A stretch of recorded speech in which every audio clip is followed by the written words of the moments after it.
Halo guys, kembali lagi bersama saya Fikri di Official Complete Cellular. Jadi hari ini saya tuh pengen buat video untuk impresi atau review dari pemakaian HP Infinix Note 10 Pro ini selama kurang lebih 1 pekan ya. Jadi nanti yang kita bahas itu bakal ke bagaimana hasil kameranya, kemudian untuk prosesornya bagaimana ya untuk hasil Antutu atau tes gaming, kemudian ada baterainya seperti apa sih pengecasan baterainya yang katanya HP ini punya 33 watt fast charging. Sebelum masuk ke poin intinya, saya minta pada kalian semua untuk tekan tombol subscribe-nya dan nyalakan lonceng notifikasi agar kalian nggak ketinggalan info terupdate seputar gadget dari Official Complete Cellular, bersahabat, orisinil, dan terkini.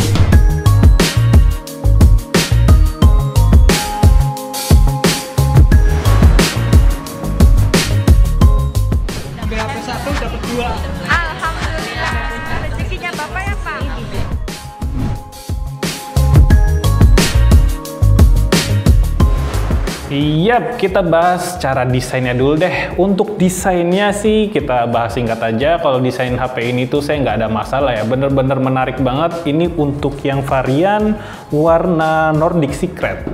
Karena kebetulan saya dapatnya yang warna Nordic Secret ini ya bagus banget ya, kayak Reno 5. Dan untuk layarnya ini dia punya ukuran yang besar banget. Nah, kalau ukuran layar ini bener-bener subjektif ya. Mungkin ada yang kalian itu yang nyarinya bener-bener compact di tangan, jadi nggak suka yang gede-gede, oke gitu. Ini kalau kita bandingkan dengan layar 6,5 inci jauh banget ya. Jadi ini compact ya, pas di tangan. Kalau ini tuh bener-bener gede banget gitu.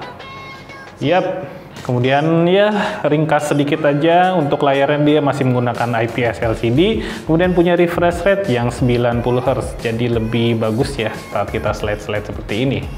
Oke, kita langsung masuk ke bagian kameranya. Untuk kamera utama dia punya 64 megapiksel, kemudian 8 megapiksel ultrawide, 2 megapiksel untuk kamera depth of field, dan juga 2 megapiksel untuk kamera monokrom. Ini hasilnya. Halo guys, jadi hari ini saya bakal coba ya untuk review HP Infinix Note 10 Pro dari segi kameranya. Nah, untuk Infinix Note 10 Pro ini di kamera depannya dia udah bisa punya pilihan HD 1080 dengan 30 fps, ada 60 fps, dan yang tertinggi itu ada pilihan untuk 4K-nya di kamera depan. Untuk hasilnya sih seperti ini. Kalau di layar saya sih ini kelihatannya cukup gelap ya untuk kamera Infinix ini. Menurut kalian bagus atau enggak? Kemudian udah lumayan stabil. Kita langsung lihat untuk hasil yang 60 fps-nya. Oke, ini untuk yang di resolusi 1080 dengan resolusi fps yang 60 ya. Menjadi lumayan smooth ya, kelihatan untuk penambahan fps, untuk hasilnya juga menjadi lebih smooth.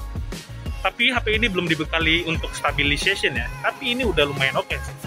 Cuman kendalanya ini kenapa gelap banget ya, untuk menyesuaikan cahayanya kurang bagus. Kita masuk ke bagian 4K. Yap, ini adalah kualitas 4K dari Infinix Note 10 Pro, dan di 4K itu nggak ada 60 fps ya, jadi mentoknya ada di 30 fps saja. Cuman kalau yang saya lihat di display kok rada patah-patah ya.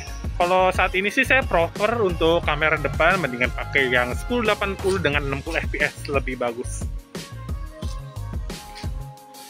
Oke, ini untuk kamera belakang dari Infinix Note 10 Pro. Ini kualitasnya ada di 1080 dengan fps yang 60. Jadi sama ya kayak kamera depan, ada pilihan 30 fps, 60 fps untuk di resolusi 1080. Kemudian settingan tertinggi ada di 4K. Tapi nggak tahu sih sejauh ini kayaknya kenapa kameranya terlalu gelap ya. Jadi kayak pudar gitu warnanya. Kita coba langsung masuk ke 4K-nya. Oke, ini adalah kualitas 4K dengan 30 fps dari Infinix Note 10 Pro. Untuk stabilization-nya sih lumayan ya, padahal belum ada teknologi stabilisasi di sini.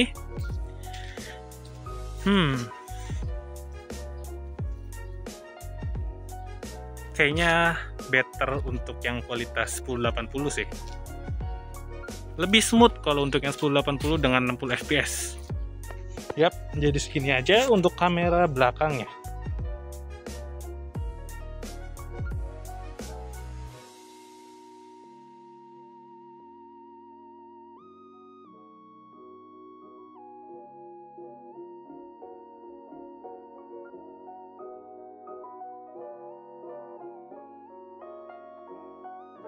Oke, kita langsung masuk ke bagian performa. Jadi kita lihat dulu untuk skor Antutu-nya. Kira-kira ada di angka berapa ya?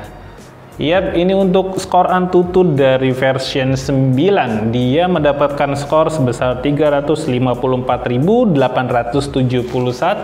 Oke sih, untuk kelas mid-range dengan prosesor gaming ini udah cukup baik ya. Oke, sekarang kita coba aja ya untuk tes multi-touch-nya. Kira-kira dia sanggup untuk berapa sentuhan? 1, 2, 3, 4, 5. 5 ya. Coba 6. Oke. Nggak bisa, dia mentok di 5. Jadi untuk multi touch-nya dia hanya mentok di 5 ya.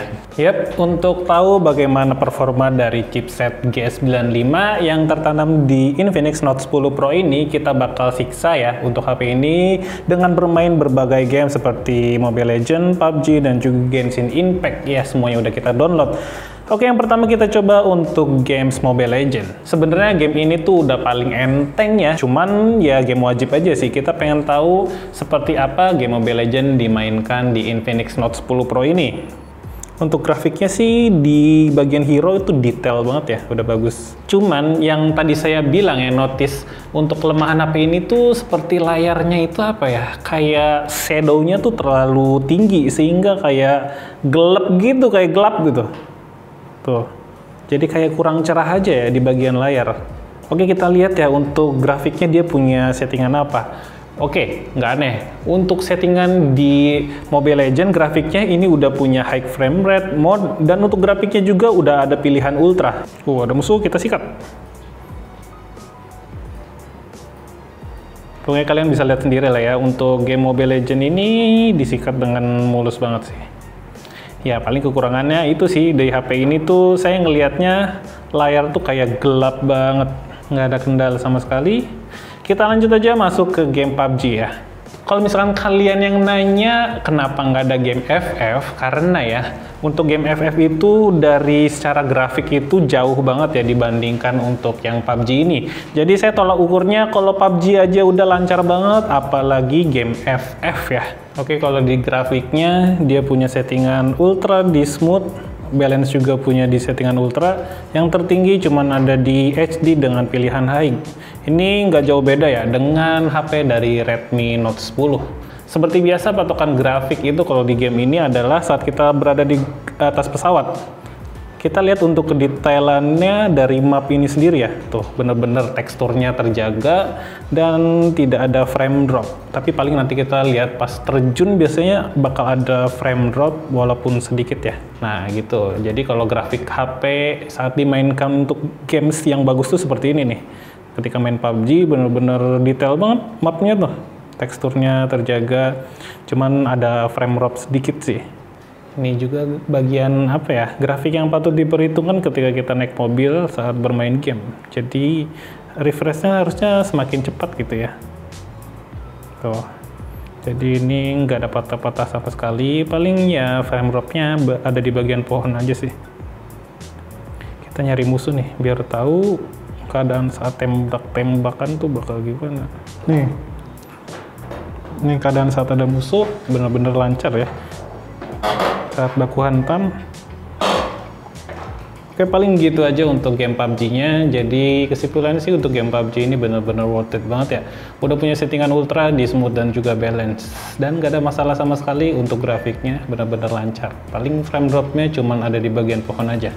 Kita lanjut masuk ke game yang paling berat, yaitu Genshin Impact. Kalau saya sih sebetulnya nggak expect bakal lancar untuk main game Genshin Impact ya. Karena apa? Kita juga pernah review untuk Realme 8 yang menggunakan sama ya, chipsetnya itu MediaTek Helio G95, dan itu pun masih punya patah-patah di bagian grafiknya.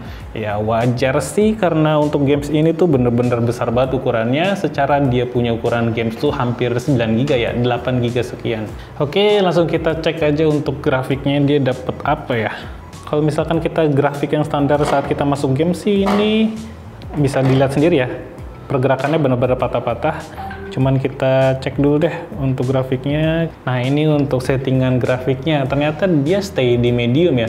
Di medium tuh kalau keterangannya di sini sih udah bisa smooth gitu. Nah, Kalian bisa lihat sendiri kan, ini untuk main Genshin Impact, rada patah-patah saat menyerang musuh. Ulti. Oke. Sep.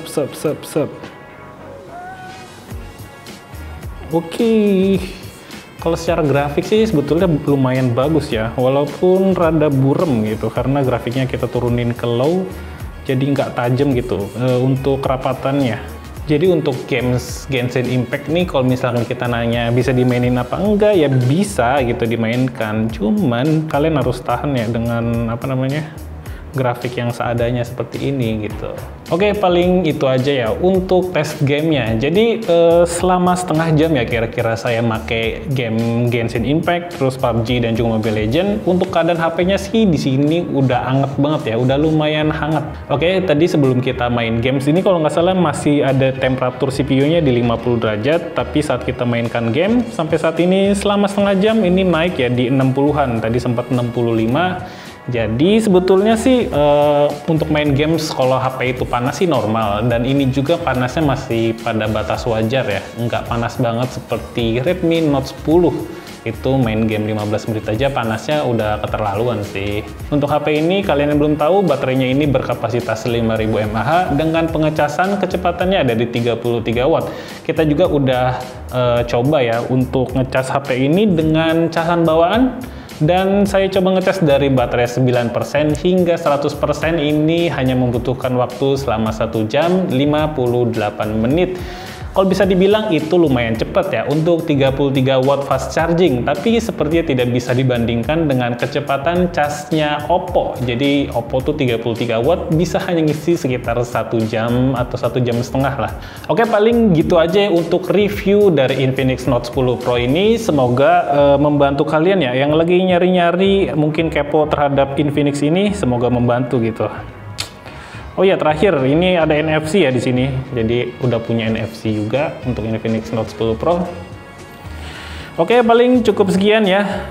Sampai ketemu di video selanjutnya. Saya Fikri mohon pamit. See you next time and goodbye.